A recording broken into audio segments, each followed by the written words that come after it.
So yung angle mo, ma-off angle ka lagi. I mean, for sure, yung back shot tatamaan mo na ilang beses. Pero you have Sora, Claude, Kalea. You're gonna hit it once, pero yung mga susunod hindi na tama.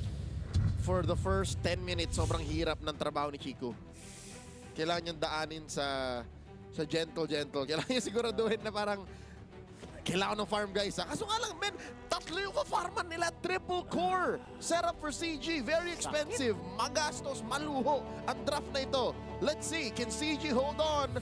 Or will this be the last game in M7 for Malaysia's #2 seed? Will Yangon Galacticos push through? Si Midnight stress na stress yung tsura kung kita nyo lang, guys. No, kasi I just remembered they missed one amazing hero. They could have picked a Zed yan. Ah, Zed yan. For control. Yeah. Oo, ang ganda nun. Siguro against Kalea, decent versus Boxsha, Na nabanding okay kanina. versus Sora. Oo. Ah, sayang. Sayang. Parang you're starting to sound Chinese when you get like, sayang. Okay. Pero yes. No. Rocket, no. No ba? Sige na nga. Hindi.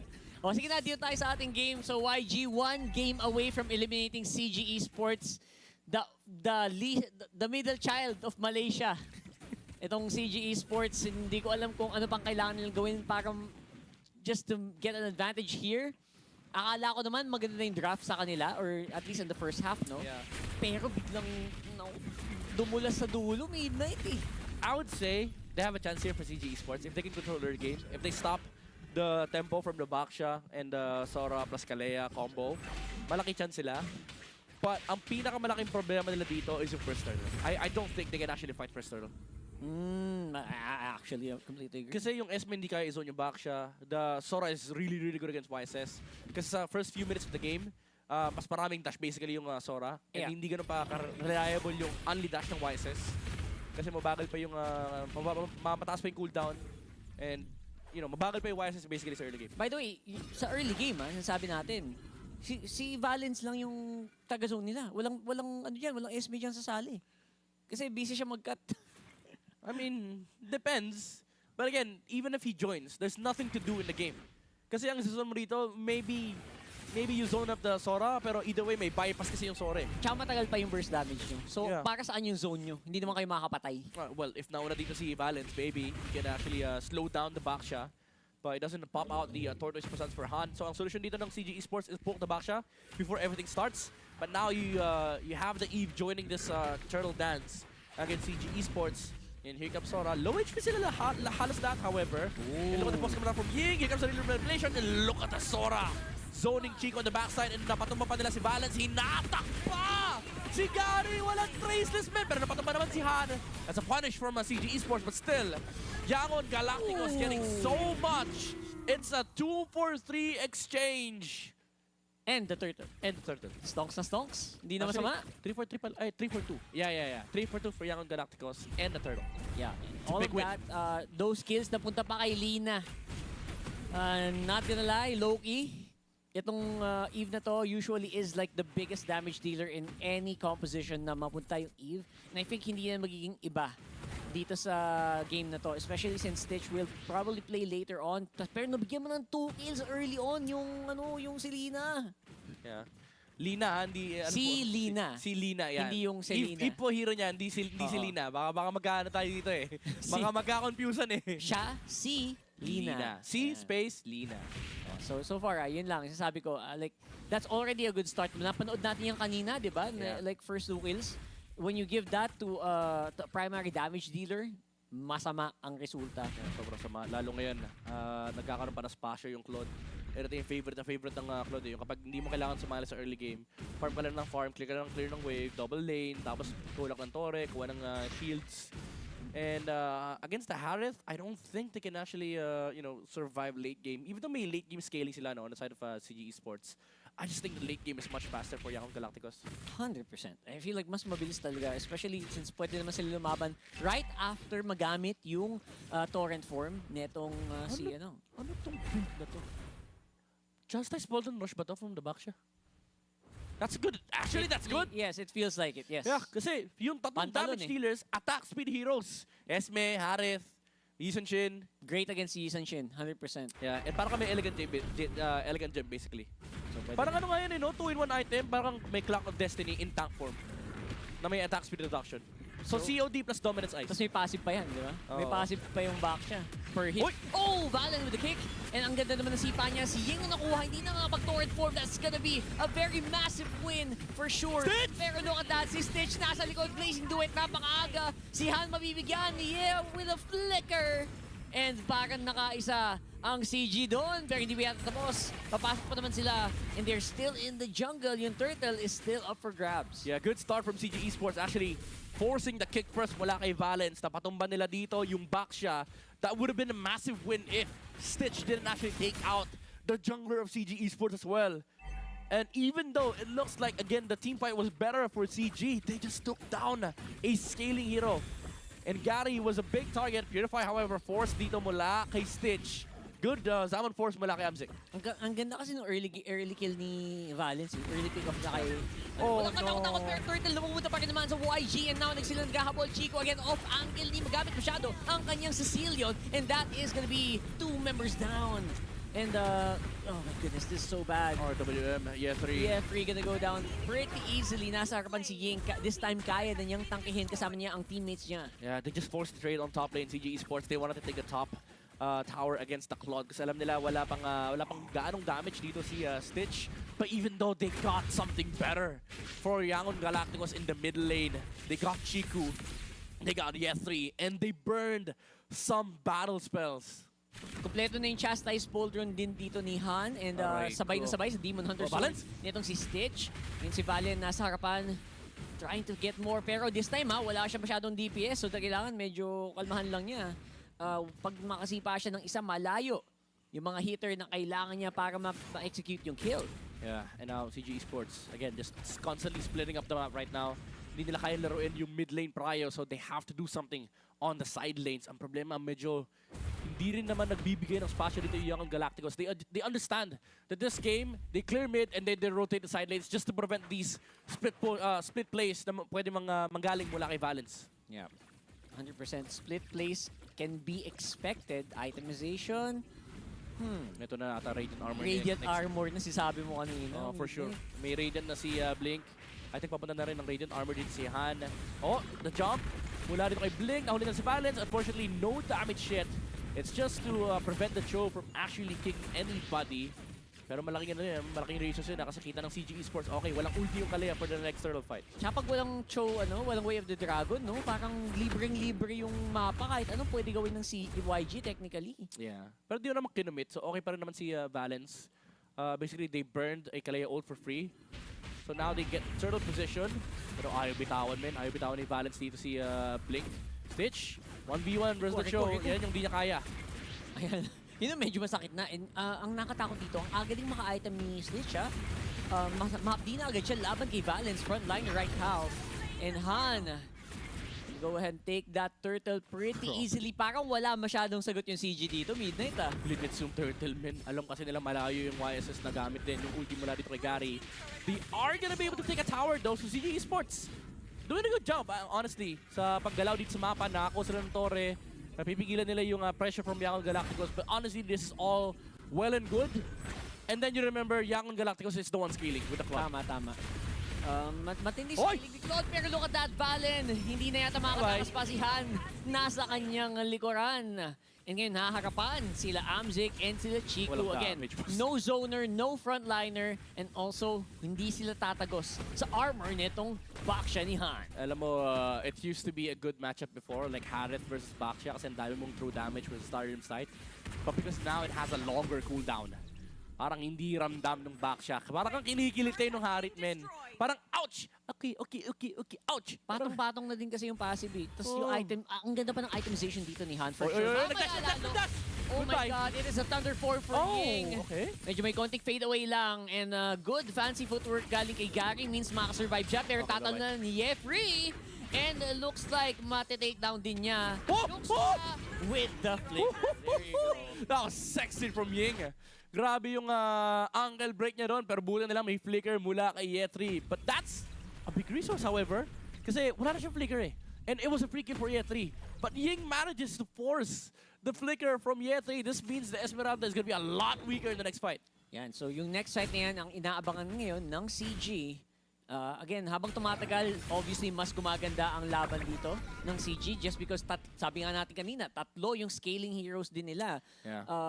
Obviously, Swift Trinity onto YG with Stitch completing it. Ayan na yung inaantay nyo. Yeah. Most likely mag-engage na yung YG dito, no? I'm not a big fan of the build mula dito kay Yinlo. I'm a big fan of like full tank Sora. Pero instead of that, he went for the Warrocks and Queen's Wings. Kaya pala hindi niya napatay si Gary kanina. Gary! Hindi ka man napatay kanina, pero huli ka ngayon! As Han is gonna be able to close out the kill. RWM committed by Lina just to prevent any answers from CG Esports. And now they move to the Lord area. Stitch starting the Lord here. Hindi makasagot yung CG Esports kasi wala silang jungler. Walang jungler, no contest para sa CG. And first Lord of the game going over to Yangon Galacticos. Oh my goodness, Stitch playing around with the Cho, with the PMI. Hindi makahanap ng CC5 sa balance. Ye3 finds a good falling star on the backside, however, pero tinalo na lang siya. Ni Blink, ginamit yung Tidal Strike, and Ye3, will he fall down? Stitch goes in with the PMI and Purify. Wala silang mapatay, pero mababa ang mga HP bars ng CG Esports. Medyo ano lang, medyo may konting disconnect lang dun sa Torrent plus the Blazing Duet. Kung nagkasabay yun ng sabay na sabay, Yeah. ubos yan. Ubus talaga yun. Ubos yan, boss. Ubus yan, bossing. Oh my goodness. Pero, look at the stacks. Taghirap posing, 10 minutes, dapat 220 na yan. Yung maganda sa mga stacks, ano, medyo mas maganda yung gauge mo kung nasaan yung strength mo. Depende sa oras. Oh, minhatak! Kitang dito sa camera sa balance. Nahuli dito RWM, pero may sure pa siya para makalabas. Damage not enough for balance. That's just an ultimate big burn here on the side of Yangon Galacticos. Ayaw tigilan ni Blink, eh, no? Wala, yan lang talaga target niya buong game, men. Parang ang idea dito for Yangon Galacticos kasi, pag namatay yung Cho, easy team fight. Easy team fight. And not to mention, Cho is not really the tankiest hero, no? Yeah. Oh. Si Ye3, medyo siya yung ano eh, siya yung pinaka-frontline dito. Si Cho is more of like an off-tank na pangpitas lang talaga. Yeah. In this battle, para kay Gary. So, paano may damage profile dito yung YSS. Look at the damage coming off from Stitch though. Yung unggoy lang yung tumitira, men. Yung unggoy lang, masakit na. Si Ye3. Oo. Kasi double procs din talaga yun eh. Kaya nga sobrang ganda talaga ng Swift Trinity ngayon. Yeah. Para sa mga heroes tulad ni Claude, tulad ni Gary. Nagawa na yun ng mga video nila, no, nila Boss Fuego, nila Boss Elgin. Oh. Kung bakit sobrang hapdi ng mga hero na yan kasama ang Fighter Emblem. Ano kasi, daya eh. Nung nirework yung... Actually, alam mo, yung lifesteal ngayon ng DHS, mas mataas eh compared dati. Tinanggal yung lifesteal. Oh, tinanggal yung lifesteal. Pero- Binigyan siya ng basic HP regen. Oo. Pero nagpo-proc na mas madalas. Kasi dati, si Claude lang nakakapag-proc niyan, hindi yung unggoy. Ngayon, pati yung unggoy na proc yan. Pero to, si Balance na uhulin naman ni Blink. This time around, they had the damage to take him down. Yes, 3. Look at the numbers coming out from his health bars. Ang sakit nung Claude. Tunaw! Yan, Tunaw yung ano, yung Esmeralda. Kino mo? wanut. Wanut pala, wanut. Oh my Wanut God! na wanut. Mula kay Stitch. And hindi na kailangan pa ng additional help. Sabi ni Stitch, kaya ko na to. Imagine mo yun na yung tankiest hero ng CG. Oh, Stitch! Oh my Goes goodness, look at in! this. He goes for the Blazing Duet onto Amzik and nag-BMI lang palabas. Soft commitment mula sa Yangon Galacticos. Didn't even have to pop the Purify. And half HP siya nung pumasok siya, men. 2 seconds later, full HP. Ang tindi. Yun yung ano yung tawag doon, Mumimetro. Oh. My goodness, I don't know kung anong sasagutin mo dyan. Even the blade armor for Ye3 siguro, baka kulang pa rin. Hindi na sapat yun. Hindi Hindi na na sapat. Fighter Emblem eh. Kung lumang Claude to, oo eh. I don't know, man. Parang ano nang sagot dito mag CG?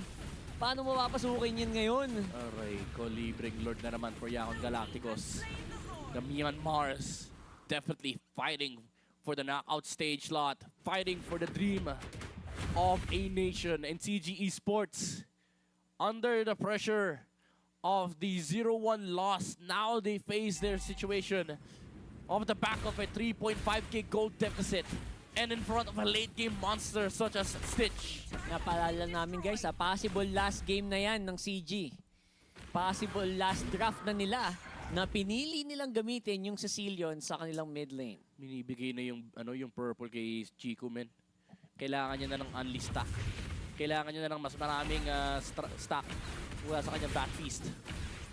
Back impact pala. But so far, ano ba? Like, solution ba talaga to? Pero at this point, Pati si Gary, wala na din masyadong farm. How do you even go near your targets? Hindi mo malapitan yung target mo. Kahit nga si Stitch, di mo kayang tiisin eh. Saka perfect itemization pa siya. Oh, RWM catches 3 people and blinks in once again. They catch Yetri off guard. Hindi nakapag-flicker out the Esperanza. Here comes the Sora with the Torn form. Tumamba rito si Fling, however, and wala rin inabot si Ying on the backside, pero nandoon yung another layer of cash mula rin sa Young Galacticos. They're able to punish Valence once again on the show. And CG Esports are fighting in the fan, but with their crown blazing duet mula dito kay Stitch. Medyo masakit na yung medyo masakit na yung Bats Impact And tinamaan si Stitch dito, so kailangan mag-ingat ng konti nung Claude. Pero men, kanina, nakatatlong hampas si Chico ng Bats Impact kay Han. Hindi niya naramdaman. Hindi ininda, no? Ito, medyo masakit na din yung enhanced basic attack ni Amzik dun sa kanyang Harif. So, Yeah. The stacks, obviously, kaya laking bagay yung purple buff para dito kay Chico. Pero kulang pa rin talaga. The more the merrier. Mas maraming panigi, mas maganda. Pero alam mo, yung damage profile lang ng CG Esports, hindi rin iindahin talaga ni Han. Kasi itong Guardian Helmet, yung Sky Guardian Helmet, it effectively removes the damage ceiling.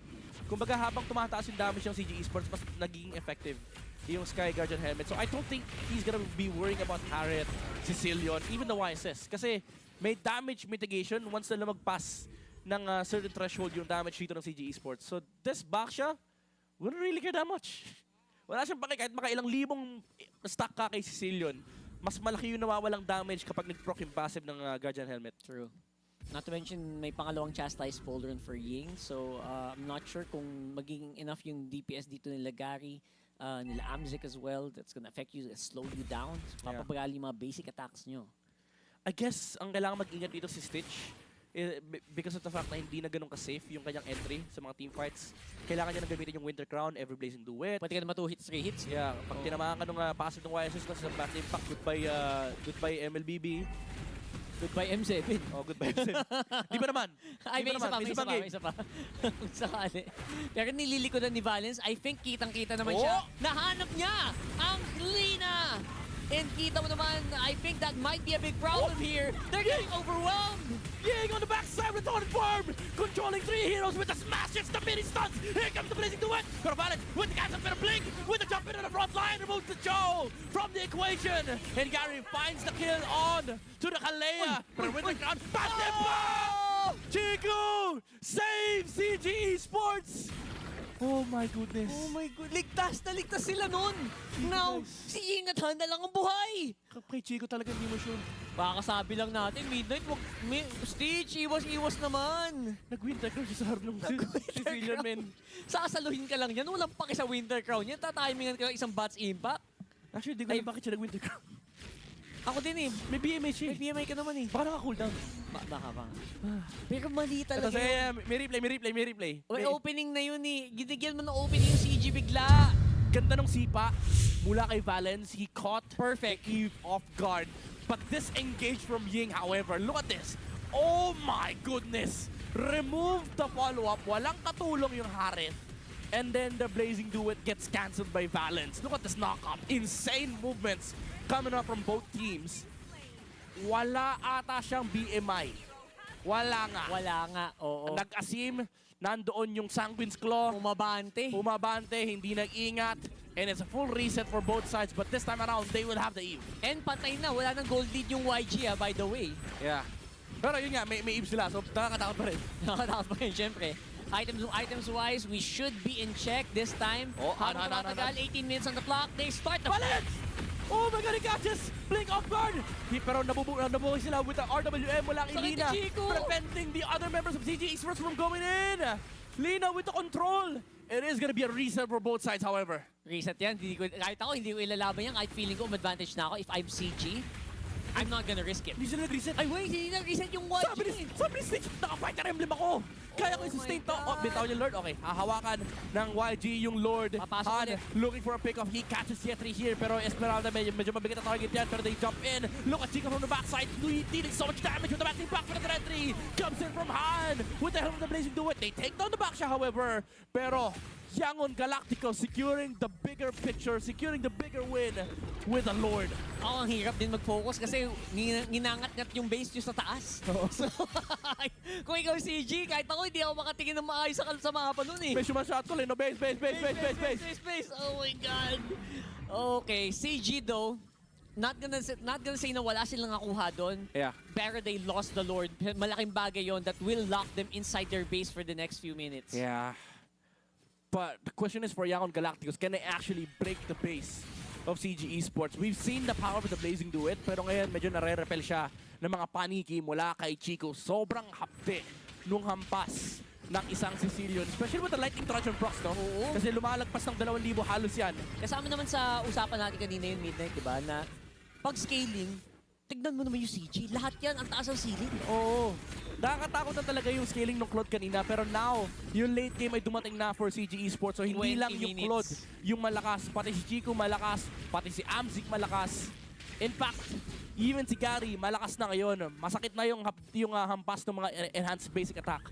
Sabi ko nga kanina, men, pag tinama ka ng isang enhanced basic attack ng YSS, tas isang bat impact, patay ka agad yung Claude eh. Sabog. Isang crit, isang bats impact. Yan na, perfect time for an item shot. Oo. Feeling ko, kung ikaw si Stitch, tapo mo yung win token, bili ka Athena Shield. Promise. Totoo. Kailangan mo yan. Hindi sapat yan. Kahit yung Rose Gold man, hindi sapat. Promise. Maniwala ka sa akin. Kasi zizip-sipin lang ni Yetri yung shield na yan. Puputok ka. Puputok ka naman. And you're gonna get bursted like a bubble is exactly what yung biggest fear mo. Especially kung si Stitch lang yung major damage dealer sa lineup na to. Yeah. I think it also changes how Yangon Galacticos have to play this team fight. It has to drastically change. Ying should be on Sicilian duty right now kasi ang laki na nung impact ni Chiku on this Sicilian. 436 stacks. Wala pa palang Lightning Truncheon to, men. Wishing Lantern lang. Kasi ano ba siya Winter Crown? I think pinalitan niya. Baka. No? Oh, he swapped out the lightning Sabi niya, function. yung damage yung win ng White Lightning Truncheon kanina, nako-cover na ng stocks ko ngayon. So, di ko na kailangan niya. Yeah, this is fine. This is absolutely fine. So, Winter Crown here for more survivability. Ito na yung inaantay natin. Si ba?